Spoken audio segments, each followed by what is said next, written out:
There are most of you now, if I tell you somebody is a virgin at 30, you say it's a lie. Because rulers have done some things to make you feel that it's impossible to live chaste. It's impossible. All the 10 friends you have, all of them are disflowered.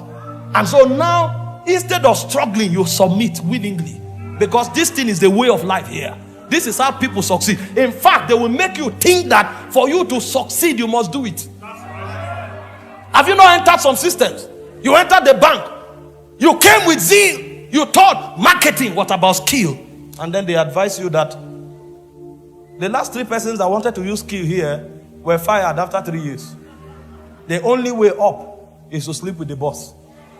And then you went, you asked 1, you asked 2, you asked 3, and they said, so that's how it happens here. When you turn back, the hardship you will see, you know if you go there, you will rot. And so you will be in between the devil and the deep blue sea.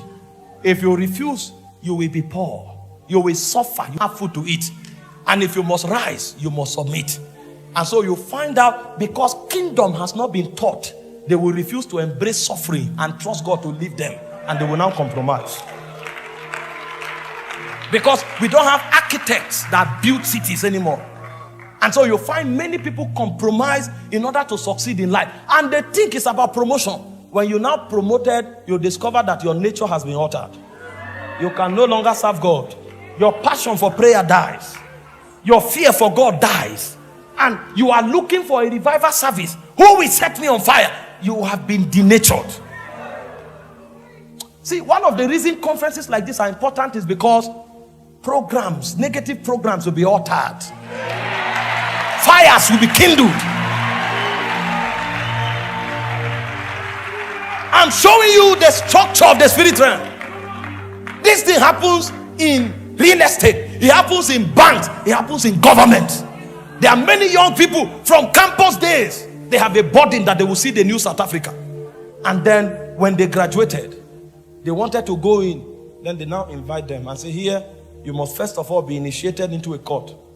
We want to be sure that when you are big, you won't break, you won't be disloyal. How does court come into? I thought it's about politics. I thought it's about rules of leadership. I thought it was about having a heart for your people. I thought it was about being visionary. They now tell you there are many people who have visions. What we are looking for are not visionary people. We are looking for loyal men. And if you say it's a lie, you will move in one cycle for 35 years. You will see your friends that came yesterday will become senators. You will see your friends that came yesterday become masters, leaders of provinces.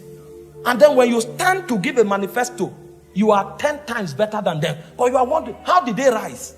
They rose because they submitted to the structure that the rulers have put in place. If you will compromise, you must be sworn into that court. And you will not just be sworn, you will pay allegiance for 10 years. And the way you pay allegiance is to serve those who are ahead of you. And service is not, write this document for me.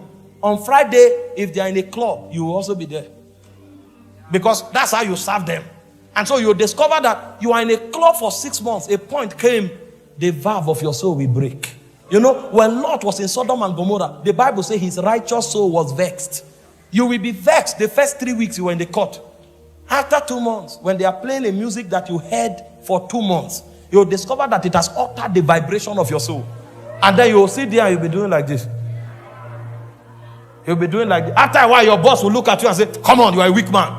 He will now tell the lady, go and stay with you. And the lady will come and be nice, sit with you, talk with you. After a while, you will share a bottle, a glass of alcohol. The next day, you will wake up. You slept with the lady. You will cry. You will cry. But after 2 weeks, when your tears dry, you are back there. Because you are an apprentice. This is how you will rise in politics. There's nothing. If you don't, you won't rise. Your boss tells you, now you are traveling with me. It's supposed to be favor. You are learning. But when you travel, he carries 3 ladies, you carry 1. Because he will make sure you do it so that you will never come to a point where you will expose him. You too must become a culprit so that both of you, if he falls, you will fall. So everything he does in darkness, you must do the same. And so you will now discover that to rise in politics, you must be baptized with iniquity. And so the day you become a president, even if you try to change your mind, you have been reprogrammed. It's too difficult. You can't. If you try, you can't. The fear of God has died. The things of the spirit no longer make sense to you. And then you will now start trying for your children to live right.